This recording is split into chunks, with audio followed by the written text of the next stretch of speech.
आणि ओबीसी प्रवर्गात येणाऱ्या 400-450 जातींना आणि अशी जर शिंदे समितीची शिफारस महाराष्ट्र शासनाला झालेली असेल, येडपट माणूस, खुळचट माणूस त्याच्या डोक्यावर इलाजाची आवश्यकता आहे. जे पिछडलेले आहेत, शोषित आहेत, वंचित आहेत, हा घटनाद्रोही हा जरांगे नावाचा माणूस आहे. अन्यथा महाराष्ट्रामध्ये अराजक सदृश्य परिस्थिती निर्माण होईल. दावा करण्यात आलेला आहे. जरांगे हा खरोखरच डोक्यावर परिणाम झालेला माणूस आहे. त्याच्या डोक्यावर इलाजाची आवश्यकता आहे.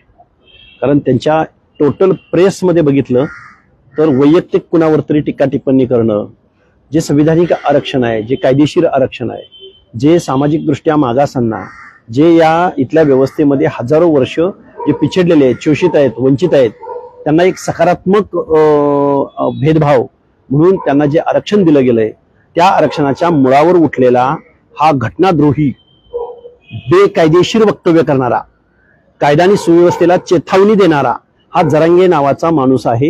या जरांगेचा लवकरात लवकर या महाराष्ट्राच्या मुख्यमंत्र्यांनी बंदोबस्त करावा, अन्यथा महाराष्ट्रामध्ये अराजक सदृश्य परिस्थिती निर्माण होईल. त्यांच्या मागण्या कुठल्याच सरकारने मान्य केल्या नाही. जसं सरकारने 3 गॅजेटरी लागू करून असं सांगितलं होतं, मात्र त्या मान्य न झाल्यामुळे पुन्हा उपोषणाचा हत्यार उपसावं लागतं असं नाही. बघा, मी लोकसत्ता या पेपर मधून काही माहिती बघितली.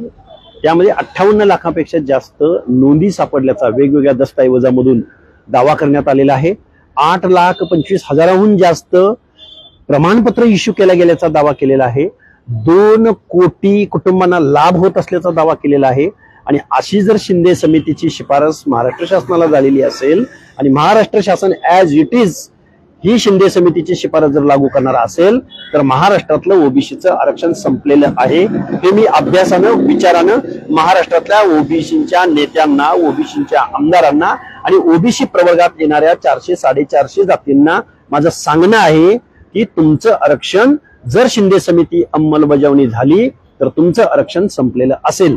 त्यामुळे जरांगे नावाचा माणूस, येडपट माणूस, खुळचट माणूस, वेळोवेळी शिव्या देणारा माणूस, त्या माणसाच्या सांगण्यावरनं लोकनियुक्त सरकारनं जर शिंदे समितीचा शिफारशी जर स्वीकारल्या तर घटनात्मकरित्या ज्या ओबीसींना, ज्या भटक्यांना, ज्या शोषित वंचित समूहाला ओबीसीचं रिझर्वेशन दिलं गेलेलं आहे त्या आरक्षणाची चौकट उद्ध्वस्त होणार आहे. महाराष्ट्रातील सर्व बातम्यांचे विश्वासार्ह व्यासपीठ, सकाळच्या सर्व सोशल मीडिया प्लॅटफॉर्मला लाईक, फॉलो आणि सबस्क्राईब करा. तसंच सर्व नोटिफिकेशनसाठी बेल आयकॉन प्रेस करायला विसरू नका.